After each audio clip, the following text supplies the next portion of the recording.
बोलो जयकारा बोल मेरे श्री गुरु महाराज की जय। सौभाग्यशाली गुरुमुखो, प्रत्येक व्यक्ति हर समय आनंद की ही इच्छा रखता है और उसी की प्राप्ति के लिए सारा दिन दौड़ धूप भी करता रहता है, किंतु कोई सौभाग्यशाली उसे प्राप्त कर लेता है और कोई कोल्हू के बैल की भांति वहीं का वहीं रह जाता है। इसका कारण क्या है? वह यह है कि बैल की आंखों पर पट्टी बंधी रहती है, दिन भर वह सफर अवश्य कर रहा है, टांगे भी बेचारे की थक जाती है, परंतु आंखों से यह तो नहीं देख पाता कि मैं कहाँ जा रहा हूँ। इसी प्रकार जो व्यक्ति अपनी जीव बुद्धि के अनुसार मन के आदेश से अपनी जीवन यात्रा कर रहे हैं, वे आनंद को कदाचित प्राप्त नहीं कर सकते।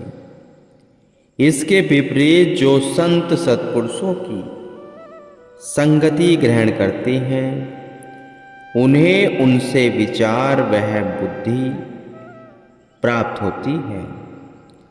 उन्हें इस बात का ज्ञान हो जाता है कि सच्चा वह शाश्वत आनंद संतों महापुरुषों से ही प्राप्त हो सकता है।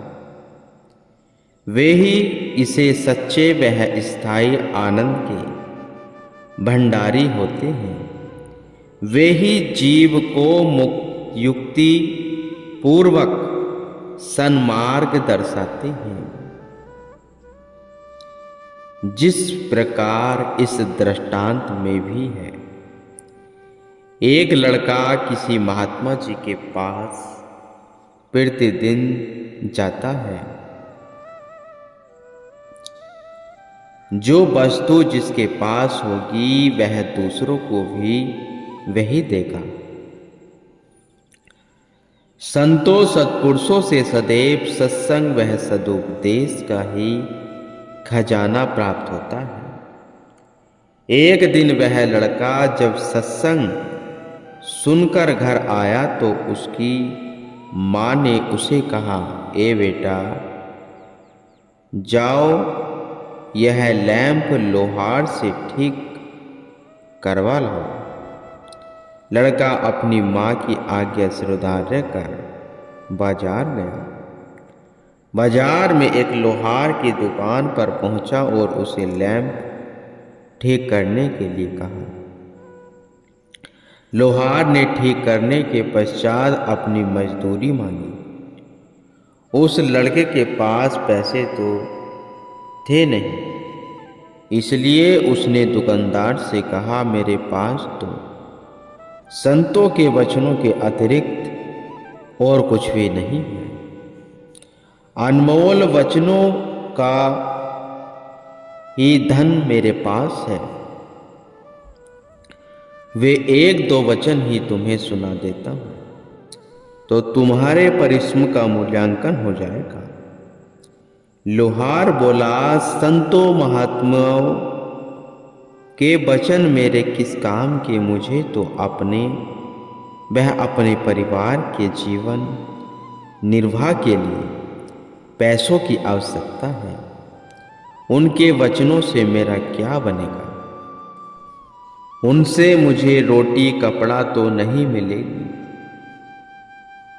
लोहार का यह उत्तर सुनकर लड़का सीधा महात्मा जी के पास आया और विनय की, महाराज, आप तो फरमाते थे कि लाखों रुपए खर्च करने पे भी संतों सत्पुरुषों के वचनों की प्राप्ति नहीं होती। आज की ही बात है कि मैं घर का लैंप बनवाने गया जब लोहार ने उसे ठीक कर लेने के पश्चात अपने परिश्रम का मूल्यांकन मांगा, लेकिन मेरे पास उस समय पैसे नहीं थे। इसलिए मैंने उससे कहा, मेरे पास तो इस समय केवल संतों के अनमोल वचन हैं, वे ही आपको एक दो सुना देता हूँ। परंतु वह तो प्रति उत्तर में गर्म हो गया और बोला, संतों के वचन मेरे किस काम के हैं? उनसे जीवन निर्वाह तो नहीं हो सकता, इसलिए मुझे पैसे ही चाहिए।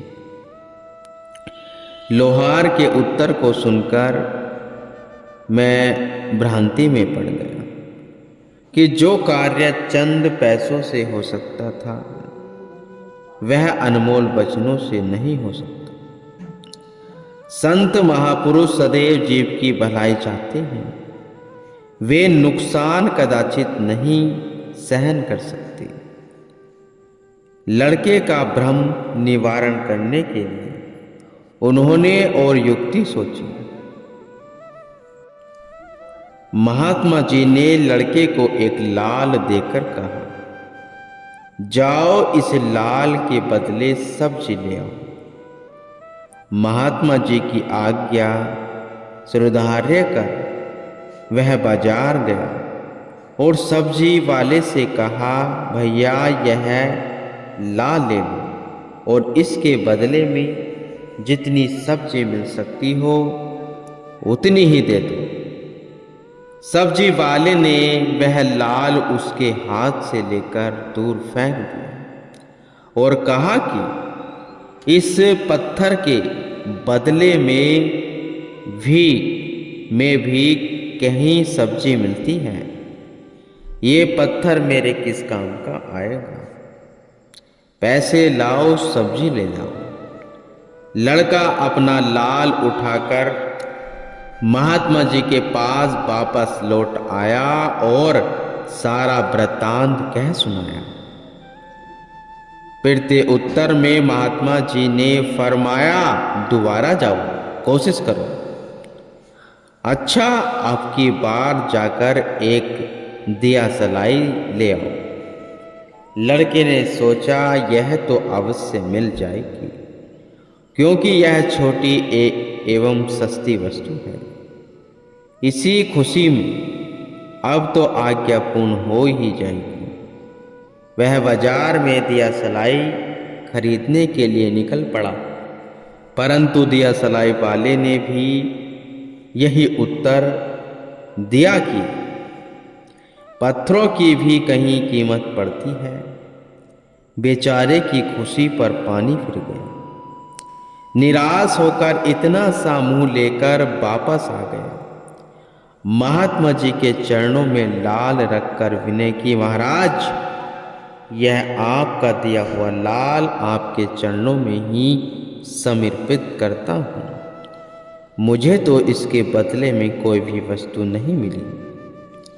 संत महात्मा जीव को सीधा मार्ग दिखाने के लिए कई युक्तियां अपनाते हैं और भ्रम को तो वह भूल से ही विनष्ट करके चैन लेते हैं। महात्मा जी ने बड़े दुलार से कहा, अच्छा बेटा, इस बार तू यह लाल जौहरी के पास ले जा, वह तुझे निराश नहीं लौटाएगा। महात्मा जी की आज्ञा मानकर वह जौहरी के पास गए। लड़के ने जौहरी को लाल दिखाया। जौहरी ने लाल देखते ही 500 रुपये उस लड़के के हाथ में दे दिए और साथ में यह भी कहा कि यह तो केवल इस अमूल्य लाल की दिखाई है, इसका मूल्य तो करोड़ से भी अधिक है। लड़का प्रसन्नता में फूला न समाया। 500 रुपये लाल भी वापस लेकर तुरंत ही महात्मा जी के पास पहुंचा। प्रसन्नता पूर्वक श्री चरणों में मस्तक निवाया और रुपयों की थैली भेंट कर विनय की, महाराज यह तो केवल इसकी दिखाई है, इसका मूल्य तो वह करोड़ से भी अधिक बताता है। महात्मा जी ने कहा, बेटा जिसको इसकी परख पहचान थी उसी ने ही इसका उचित मूल्यांकन किया। बिना पहचान वालों ने तो इसकी तुलना पत्थर से ही कर दी। इसी प्रकार संतों महापुरुषों के वचनों का मूल्यांकन आम जीव नहीं कर सकते। महापुरुषों के वचनों की कदर तो गुरुमुख पुरुषों के पास ही होती है, क्योंकि उन्हें सत्पुरुषों के सत्संग सुनने से यह परख दृष्टि मिल जाती है। उनके पावन वचनों के अनुसार अपना जीवन यापन करते हैं तो भी सैनी मन बुद्धि पर अज्ञान का आया हुआ आवरण दूर हो जाता है, जिसके परिणाम स्वरूप वास्तविकता की पहचान हो जाती है। मानव विवेकशील वह विचारवान बन जाता है, अतः उसे यह ज्ञान हो जाता है कि मेरी निजी पूंजी महापुरुषों के वचन है और उन्हीं को हृदय संगम कर अपना जीवन सुखरूप बना लेता है। महापुरुषों का कथन है, हीरा परखे जोहरी शब्द को परखे साध, जो कोई परखे साध को तय का मता अगाध। प्रत्येक प्राणी हर समय कोई न कोई चिंतन करता ही रहता है और प्राकृतिक नियम अनुसार जिस वस्तु का चिंतन किया जाता है उसकी उपलब्धि भी हो जाती है। अब विचार यह करना है कि किस वस्तु का चिंतन किया जाए, किस से सुख की प्राप्ति होगी और कौन सी वस्तु आनंददायक है। प्राय संसारी जीव तो हर समय सांसारिक पदार्थों तथा अपने मित्र संबंधियों का ही चिंतन करते हैं, जो नाश्वर एवं क्षणभंगुर हैं और उनका परिणाम भी दुखदायी है। उन्हें इस बात का ज्ञान ही नहीं होता कि हमारी मांग का तलब गलत है तथा न ही वे यह जानते हैं कि ये इच्छाएं हमें मंजिल मकसूद को पाने में अड़चन डालेंगी अथवा दुखों की सामग्री एकत्र कर रहे हैं। प्राकृतिक तो सुख एवं दुख दोनों का ही वितरण कर रही है। यह जीव के अपने हाथों में है कि वह किस वस्तु को प्राप्त करने के साधन जुटाए अथवा सुख की प्राप्ति कैसे करे, क्योंकि नीति के नियम तो अटल होते हैं।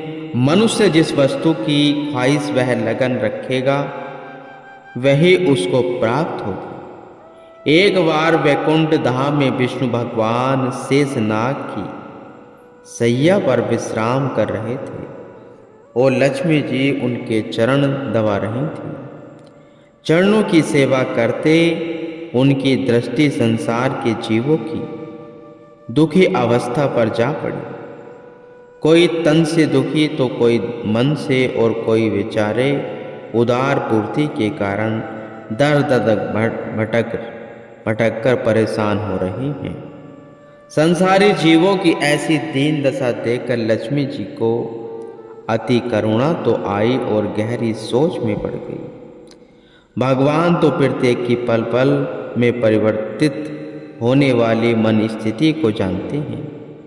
उन्होंने मुस्कुराते हुए लक्ष्मी से पूछा कि तुम इस समय क्या सोच रही हो। लक्ष्मी जी ने उत्तर दिया, हे प्रभु, आप सबके रक्षक हो। आप भंडार में किसी भी वस्तु की अभाव नहीं है। आप ही सबके दाता वह पालनहार है, परंतु फिर भी संसारी जीव दुखी क्यों है? आप उनको उनकी इच्छा के अनुसार मनोवांछित पदार्थ देकर उनके दुख दूर क्यों नहीं कर देते? भगवान विष्णु बोले, तुम्हारा जीवों के प्रति अति स्नेह प्रतीत होता है और होना भी चाहिए, क्योंकि जगत माता जो कहलाती हो। माता तो बच्चों के साथ स्नेह होना स्वाभाविक बात है, इसलिए तुम उनका दुख दूर करने की चेष्टा करो। हम तुम्हें युक्ति बतलाते हैं। विष्णु भगवान ने लक्ष्मी जी को एक बर्तन देते हुए कहा कि इसके भीतर सब कुछ भरा हुआ है। इसमें से प्रत्येक इच्छा पूर्ण हो सकती है। तुम इसे लेकर सबके पास जाओ और जो कुछ भी मांगे निकाल कर दे दो। इस बर्तन में से संसार का कोई भी ऐसा पदार्थ नहीं जो न प्राप्त हो सके। इतना कहकर प्रभु ने बर्तन लक्ष्मी जी को सौंप दिया, परंतु बर्तन में से एक वस्तु निकालकर अपने चरणों के नीचे छिपाई। लक्ष्मी ने उस बर्तन को लेकर सब जीवों के पास गई। वह मन ही मन प्रसन्न हो रही थी कि आज तो मेरे बड़े उत्तम भाग्य उदित हुए हैं, जो अब तो विश्व के सभी जीवों को मैं सुखी बनाने में सफल हो जाऊंगी। उन्होंने एक एक के पास जाकर मुंह मांगी वस्तु उस बर्तन में से निकालकर उन्हें दी। किसी ने धनमाल, किसी ने स्त्री पुत्र, किसी ने सैन सौकार, किसी ने माल महल आदि अतः प्रत्येक व्यक्ति ने अपनी आवश्यकता व इच्छा के अनुसार पदार्थ प्राप्त किए। लक्ष्मी जी निसंकोच सबकी मनोकामनाओं को पूर्ण करती हुई, किंतु सब कुछ देने पर भी जब उनकी अंदरूनी हालत देखी, वह जब उनसे पूछा गया तो विदित हुआ कि वे लोग पहले से भी अधिक दुखी व गमगीन हैं। परेशान और कष्ट कलेशों से पीड़ित ही दृष्टिगोचर हो रहे थे। यह देखकर लक्ष्मी जी असमंजस में पड़ गई कि उनकी मांग पूर्ण कर देने पर भी वे दुखी हैं। इसका कारण क्या है? कुछ देर सोचने के पश्चात उन्हें स्मरण हो आया कि प्रभु ने इस बर्तन को देते समय इसमें से कोई वस्तु निकाल ली थी। ऐसा लगता है कि सच्चा सुख वह वास्तविक खुशी देने वाली वस्तु वही होगी जिससे जीवों की पूर्ति वह उन्हें सुख शांति की उपलब्धि हो सकती है। इस बात का समाधान प्रभु से ही करवाना चाहिए। लक्ष्मी जी लौटकर भगवान के पास आई। प्रभु ने पूछा, क्यों लक्ष्मी, अब तो सारी सृष्टि प्रसन्न हो गई होगी? फिरते उत्तर में लक्ष्मी ने विनय की, प्रभु सब जीवों को उनकी इच्छानुसार सब पदार्थ दे देने पर भी दुखी एवं परेशान हैं। इससे यह विदित होता है कि सुख देने वाली जो असली वस्तु थी वह अपने इस बर्तन में से पहले से ही निकालकर श्री चरणों के नीचे रख ली थी। भगवान विष्णु मुस्कुराकर बोले, लक्ष्मी, अगर इन पदार्थों से मनुष्य को सुख मिलता तो संसार में कोई भी व्यक्ति दुखी दिखाई न देता। इन पदार्थों में सुख कहाँ? सुख तो केवल मेरे चरणों की भक्ति में है। जो जीव भक्ति की इच्छा करते हैं उन्हें यह प्राप्त हो सकती है और वे सच्चे सुख के अधिकारी बन सकते हैं। शेष संसार के धन, ऐश्वर्य एवं पदार्थों की इच्छा रखने वाले व्यक्ति सच्चे सुख की प्राप्ति कदापि नहीं कर सकते। दिन रात मनुष्य का तन मन दोनों ही क्रियाशील रहते हैं, परंतु स्थायी सुख को हस्तगत नहीं कर पाते। इसका मूल कारण यही है कि वे सुख देने वाली मालिक की भक्ति को पाने की चेष्टा नहीं करते। इसलिए महापुरुष बार बार जीवों को चेतावनी देते हैं कि तू अपने समय की कदर करके, अपने कर्तव्य की पहचान करके अथवा मालिक की भक्ति कर, अपने असली धन को एकत्र कर, उससे वंचित रहकर दुखी वह कंगाल मत हो। जैसे परम संत श्री कबीर साहिब जी ने भी फरमाया, निज सुख सुमरन नाम है, दूजा दुख अपार, मनसा वाचा कर्म ना, कबीर सुमरन सार। तो कबीरदास ने भी कहा है कि जो मालिक ने 2 घंटे नाम का सिमरन बताया है, 24 घंटे में से 2 घंटे नाम का सिमरन बताया है, वही सत्य है, शाश्वत है, आनंद में है, निर्मल है। उसको ही जप कर आपका कल्याण हो सकता है गुरु।